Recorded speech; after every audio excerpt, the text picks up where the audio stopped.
Imagine the harsh, echoing sound of an airport intercom announcement cutting through the terminal.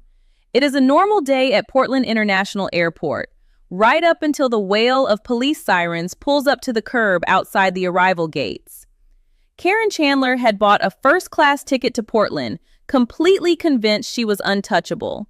She truly believed she could simply waltz back onto Roloff Farms, brush off the past, and reclaim her throne as the woman running the show behind the scenes.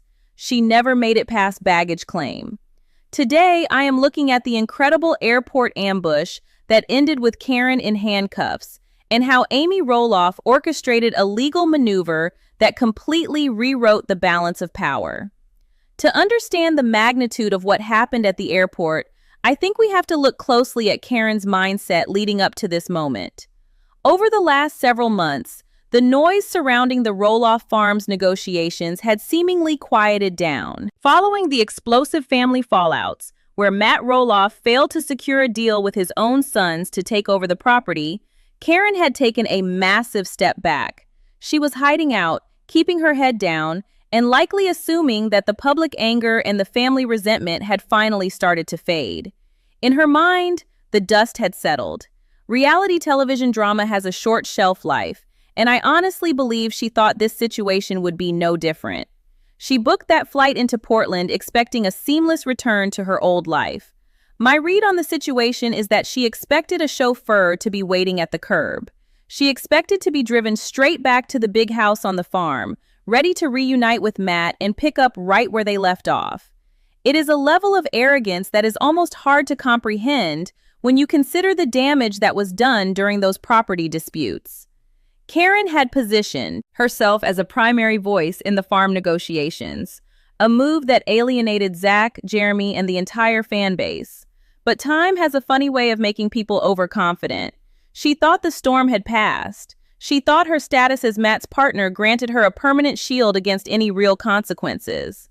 Let us take a step back and look at the history here, because it is impossible to appreciate the gravity of the airport ambush without understanding the years of tension that built up to it.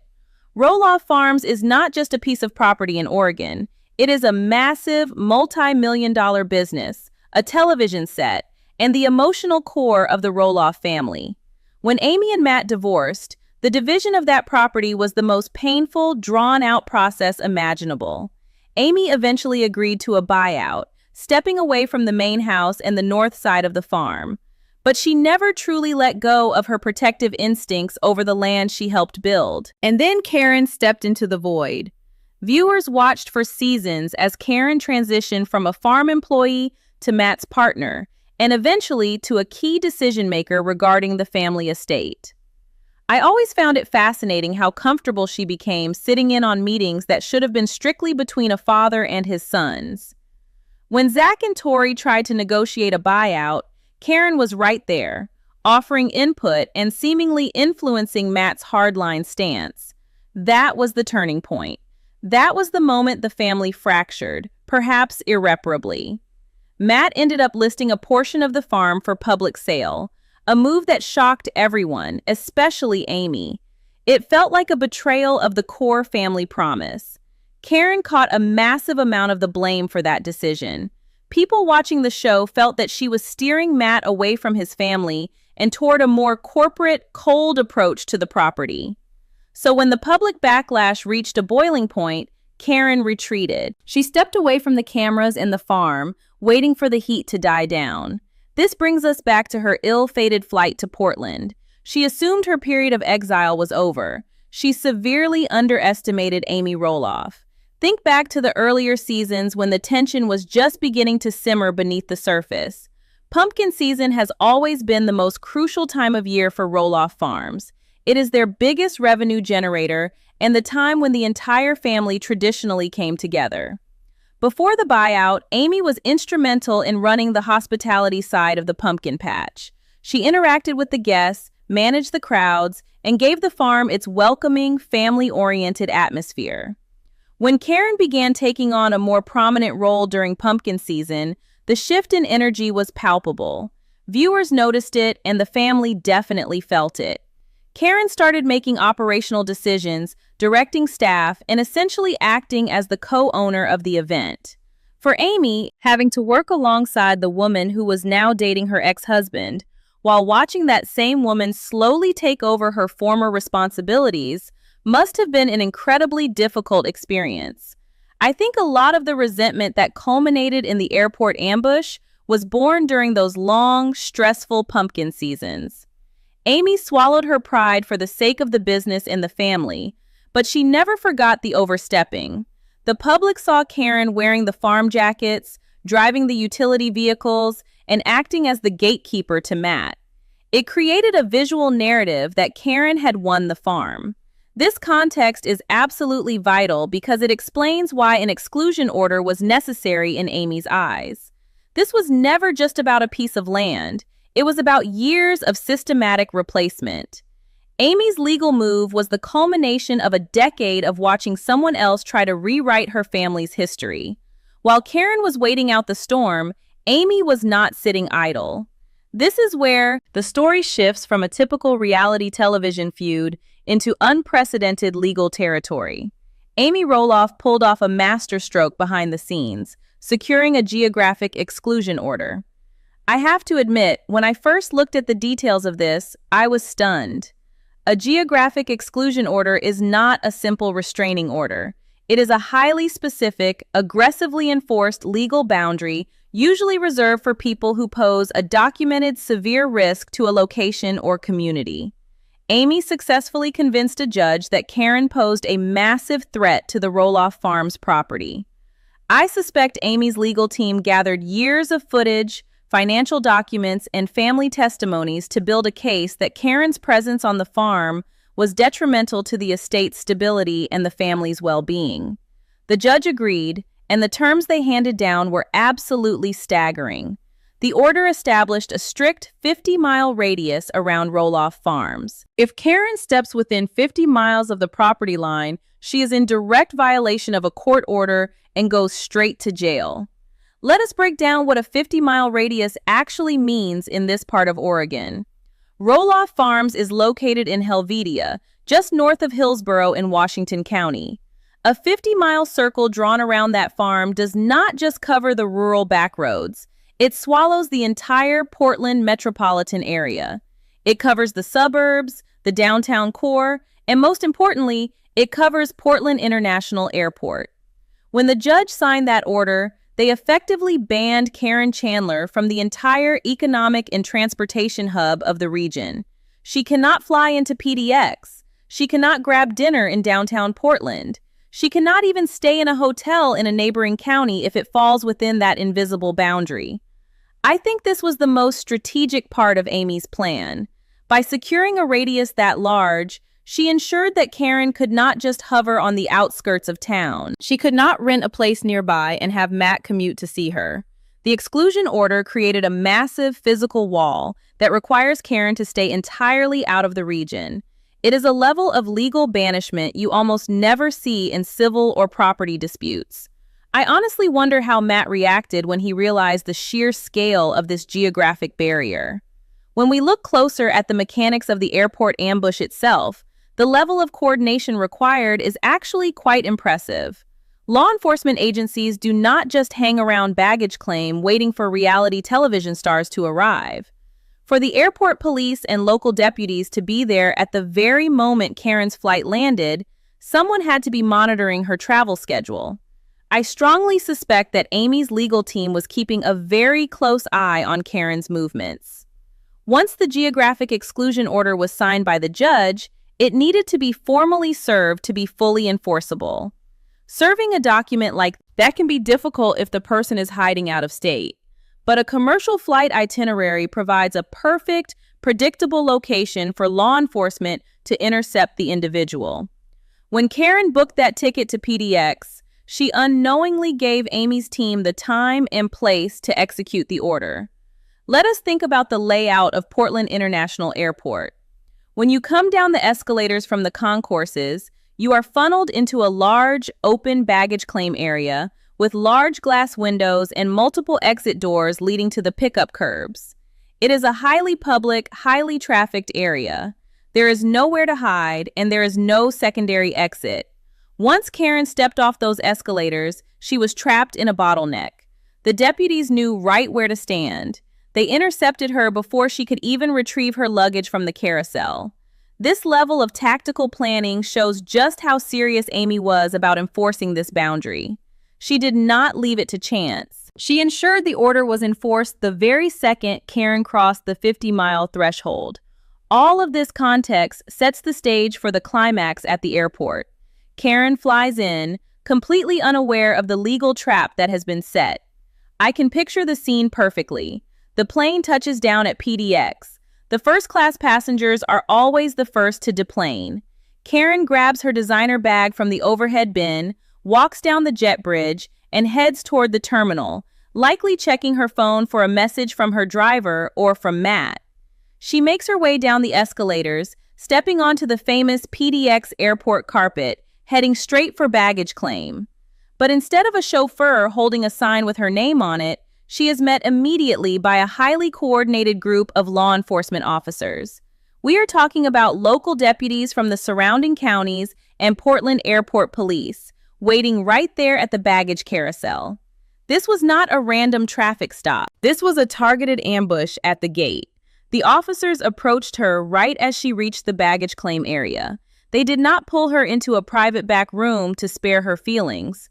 They handed her the Geographic Exclusion Order right out in the open, amidst all the other travelers waiting for their luggage. I think the shock must have been completely paralyzing at first.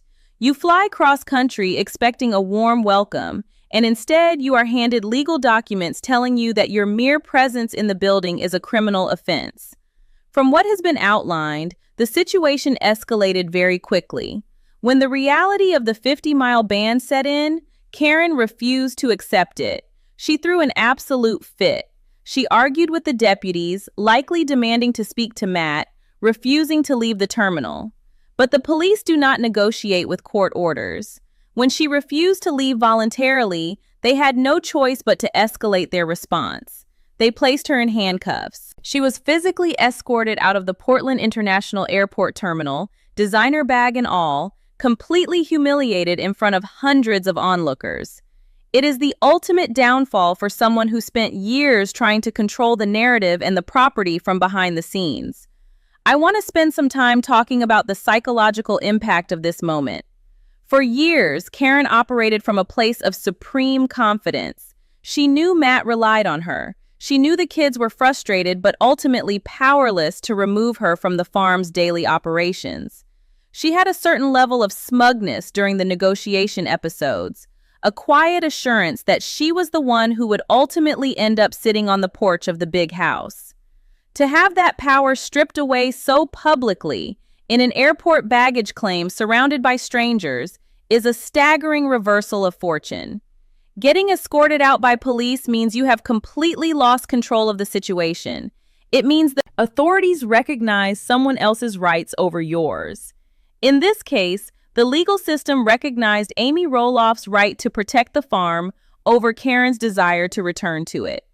I think that realization, even more than the handcuffs, is what triggered the massive fit she threw. She realized right then and there that Amy had outplayed her. Over the years, the viewers of Little People Big World have essentially acted as a jury in the court of public opinion. Every time Matt and Caryn made a decision about the property, the internet would dissect it. The fan base largely sided with Amy and the kids, creating a massive wave of online support for the original Roloff family structure. When the news of this airport incident inevitably circulates, the reaction from the audience is going to be incredibly polarized. Some will undoubtedly feel sympathy for someone being arrested in such a public space, but I suspect the vast majority of longtime viewers will view this as long-awaited karma. Reality television audiences have very long memories. They remember the tearful interviews Amy gave when she was moving out of the big house. They remember the visible frustration on Zach's face during the failed farm negotiations.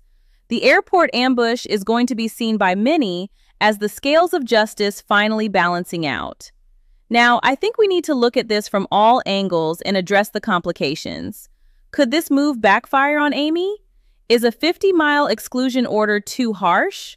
There are definitely people watching this saga who might argue that using the legal system to settle a family and property dispute is extreme. Some viewers might feel that Amy is acting out of a long-term grudge rather than a genuine fear for the property. The most charitable interpretation of Caryn's behavior is that she is simply a woman who fell in love with a man and got caught up in his messy family business. From that perspective, getting arrested at an airport just for trying to visit your partner seems incredibly harsh. What if a higher court reviews this and decides that the 50-mile radius is overly punitive? Geographic exclusion orders can be challenged. Matt Roloff has considerable financial resources, and I would assume his first reaction upon hearing about the airport ambush was to call his lawyers. He might try to contest the order, arguing that Caryn has a right to be on the property he owns. We have to acknowledge the possibility that this legal victory for Amy might be temporary. If a judge overturns the order on appeal, Amy could face a massive legal and financial backlash. Furthermore, we have to ask what this does to the family dynamics moving forward. If Matt feels that Amy has crossed an unforgivable line by having his partner arrested, any remaining goodwill between the ex-spouses could evaporate. It could complicate future seasons of the show, future pumpkin seasons, and any potential interactions regarding their grandchildren. I do not have enough information to say how Matt's legal team is preparing to respond, but it is highly unlikely they will just accept this banishment without a fight. I also want to consider the practical logistics of fighting this order. If Matt decides to fight for Caryn, he has to prove to the court that her presence does not negatively impact the estate. Given the history of the farm negotiations, that might be a very steep hill to climb. The court already reviewed the evidence and decided the threat was real enough to grant the order in the first place.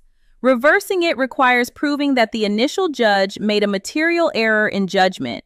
Until that happens, Caryn is completely frozen out. She cannot legally participate in any on-site farm activities. She cannot attend family gatherings on the property. I honestly do not know how a relationship survives that kind of geographical and legal strain. If your partner is legally barred from coming within 50 miles of your home and business, you are effectively forced into a long-distance relationship or forced to relocate entirely. This places an enormous amount of pressure on Matt. He has to choose between fighting a costly legal battle against his ex-wife, moving away from his beloved farm to be with Caryn, or accepting the new reality and dealing with the separation. These are honest questions about the future of Roloff Farms that I just do not have the answers right now.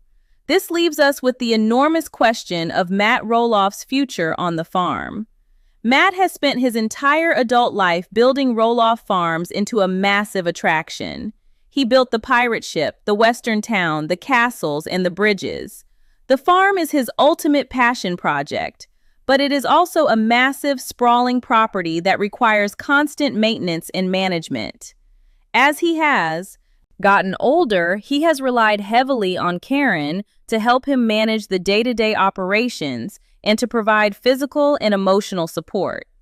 With Caryn now legally banned from coming within 50 miles of the property, Matt is completely isolated on his own land. How does he run pumpkin season without his partner? How does he manage the massive house he built, knowing the person he built it for cannot legally step foot inside it? I think this exclusion order forces Matt into an impossible corner. He has always prided himself on being the master negotiator, the man who can always find a loophole or a compromise to get his way. But you cannot negotiate with a court-ordered 50-mile radius. He cannot talk his way out of this one. If he wants to be with Caryn, he has to leave the farm. He has to pack his bags, cross that 50-mile line, and go to her. For a man whose entire identity is tied to that specific piece of Oregon dirt, that is a devastating prospect. Amy's move did not just banish Caryn. It effectively trapped Matt. He is now the king of a castle that his partner can never visit. It is a profound shift in the family power dynamic, and it leaves Matt holding a very empty victory. I think the reason Amy's move is so fascinating is because it leverages the very things Caryn used to build her power. Caryn relied on her proximity to Matt and the farm to exert influence. She physically placed herself in the center of the negotiations. By securing an exclusion order, Amy removed the physical proximity. She neutralized Caryn's biggest advantage. It is a brilliant, although undoubtedly aggressive, legal strategy. When you look at the map of Oregon now, you have to visualize a giant red circle drawn around Portland and the surrounding counties. That red circle represents the boundary of Amy's protective measure. Caryn cannot cross it. She cannot fly over it and land inside it. The entire region is off limits. And the person holding the keys to that boundary is Amy Roloff. After years of feeling marginalized on her own property, after watching her sons get pushed out of the farm's future, Amy took the power back. For a lot of people who have followed this family's journey from the very beginning, watching the shift in power has been incredible. You have an ex-wife who was slowly pushed out of her own home by a former employee, only to turn around and utilize the legal system to banish that employee from the entire region. The sight of Caryn Chandler getting off a first-class flight, expecting a triumphant return, only to be met by airport police and physically escorted out in handcuffs, is an image that will define the current era of this family's story. It is the ultimate physical barrier. The map has been redrawn. Amy Roloff established a perimeter that completely changes the dynamics of Roloff Farms. For a lot of people watching this saga, Amy just pulled the ultimate queen move, proving once and for all that she will not be intimidated when it comes to the legacy of her family's land.